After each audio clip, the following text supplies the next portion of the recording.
I had a brother talk to me yesterday. I saw him in a restaurant. He said, "Pops, I'm thinking about becoming a barber." I said, "You want to touch people? You want to touch people's heads with rashes and wingworms and all these diseases? You actually want to touch somebody's head? The art now is to avoid touching people. Be friendly. No kisses. No hugs. Speak. Be polite. Don't touch me." Do you understand the importance of that? I'm afraid to get on the basketball court. It's frightening, man. You run a full court, you start sweating, niggas turn his head and that spit go in your mouth. Say it can't happen. Bet that we never got Jerry curls up there. It's all greasy. That nigga got AIDS, guess what? They'll say, no, it doesn't, AIDS cannot be transmitted. Give me some of that. These people here find out how AIDS can be transmitted, then they tell us.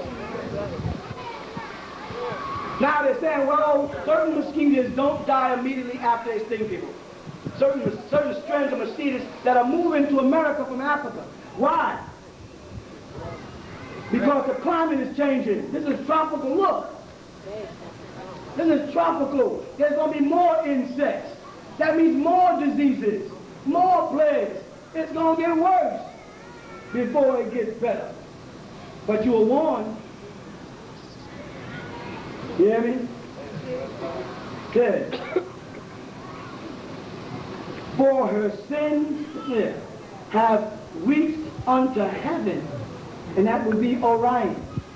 If you look it up in the, what do you call it? Logos Bible or online, bring the word up and look it up. And God has remembered her iniquity. Yeah.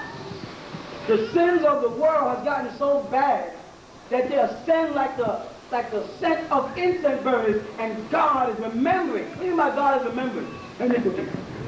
I'll tell you. Now, I don't want this. I want this to tell you.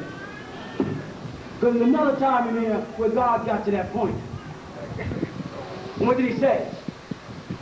The evils of man was evil continuously.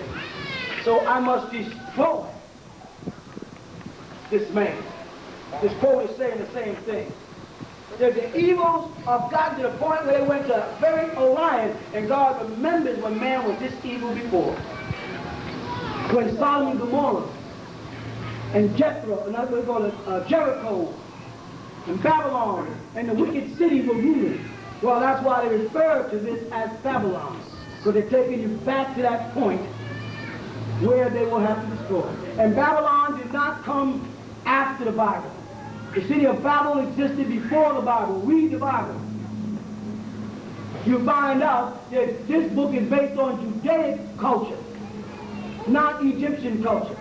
The Egyptians had a culture, like I said earlier, when Abraham got there, they didn't start with their Adam, because they didn't even know, the Pharaoh didn't even know who Moses' God was. He said, my God's name is I am that I am. He said, really? Well, which one is he? And it came out, by the time they got to the book of Revelation, that the God that the Israelites were talking about was the God Amun, because Revelation 3:14 says it. They use the actual Egyptian deity Amun. And every Christian, at the end of every prayer, gives praise to Amun-Ra. They say, Amen. Every Muslim gives praise to Amun-Ra. He says, Ameen.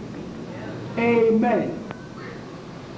Then you look it up, you find out that that is the Egyptian deity, Amun-Ra, the sun god. Want me to correlate the sun to Jesus for you? Or do you remember those classes? Huh? Because you can match Jesus up with the sun. Exactly.